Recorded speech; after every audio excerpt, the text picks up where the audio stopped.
All right. Welcome back, everyone. Ready for another deep dive. Always. Excellent. So this time we're going to be looking at the Sacred Atlantean Brotherhood. Okay. Yeah. Mm. This was something that, you sent over to me, and it definitely caught my eye. Yeah. It seems like they're really focused on this idea of inclusivity. Right. And I thought, that that's kind of an interesting concept to unpack, right? Yeah. Especially when you're talking about spiritual communities, which, Mhm. sometimes can feel very exclusive. Right. Right. So how does this brotherhood, how do they define and how do they try to create this inclusivity? Well, I mean, I think one of the first things that jumps out at you is that they call themselves a brotherhood, right? Yeah. And, we've talked before about like the Freemasons and the Rosicrucians and these types of organizations that historically have been very secretive. Right. Very exclusive.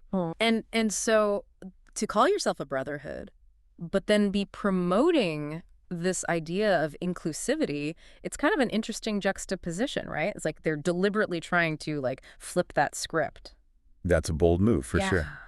So where did this more inclusive brotherhood, so to speak, where did they come from? Well, it all starts with the founder, WaXhira. Okay. And, he had this vision of a spiritual community that would be open to everyone, where, everyone would feel welcome and everyone would be able to kind of explore their potential, in a safe and supportive environment. And what's really unique about their approach is that they've actually made their basic teachings, like the first 3 degrees, are completely open to the public. Wow.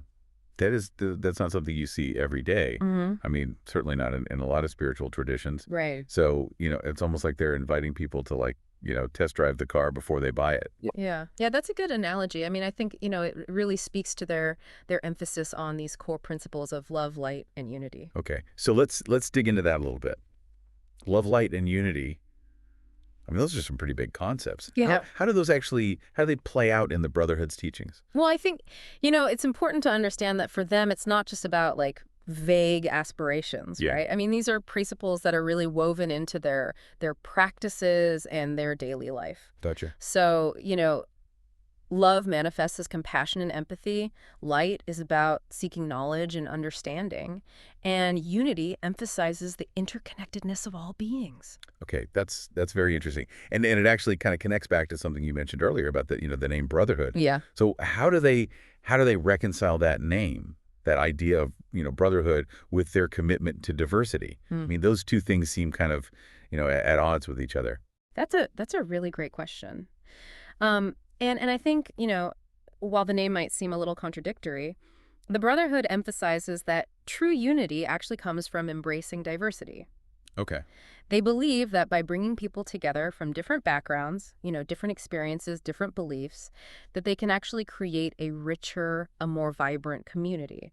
And their rituals and ceremonies are specifically designed to foster this sense of connection, regardless of individual differences. So it's not about everyone being the same. It's about recognizing and appreciating those differences and actually using those differences Yeah, to kind of strengthen the community as a whole. exactly. It's like they're creating a tapestry, right? Yeah. And each individual thread, even though it's different, it contributes to the overall beauty and complexity of the whole pattern. I like that. That's a great analogy. Yeah, yeah.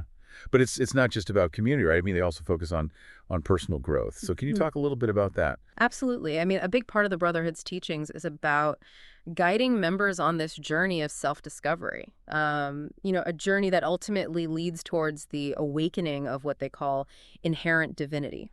Okay, now that might sound a little esoteric to some Hmm. people. So what exactly do they mean by inherent divinity? Right.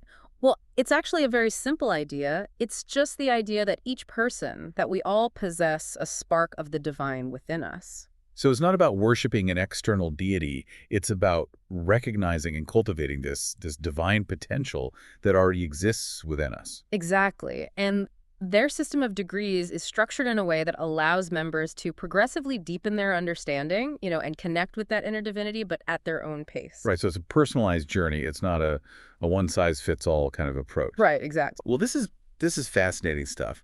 And I'm curious, thinking about you, the listener out there, Does this idea of a spiritual path that's focused on inclusivity, on self-discovery, on personal growth, does that resonate with you? What elements of this brotherhood's approach, what are you finding particularly interesting or unique? Yeah, I think that's a great question for listeners to consider.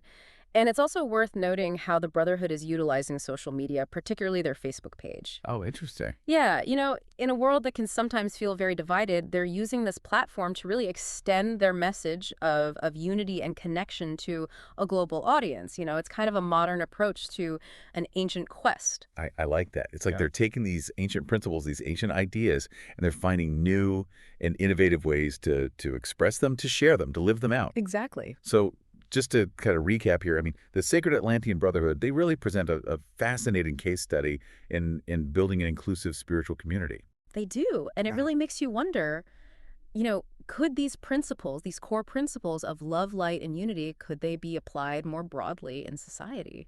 Imagine the possibilities if we approached our daily interactions, our communities, even, global issues with this same spirit of openness, of understanding, of interconnectedness. That's a powerful thought to leave you with. And thank you so much for joining us on this deep dive into the Sacred Atlantean Brotherhood. And to you, the listener, keep exploring, keep questioning, and see where your own journey of discovery leads you. Absolutely. Thanks again for listening. See you next time.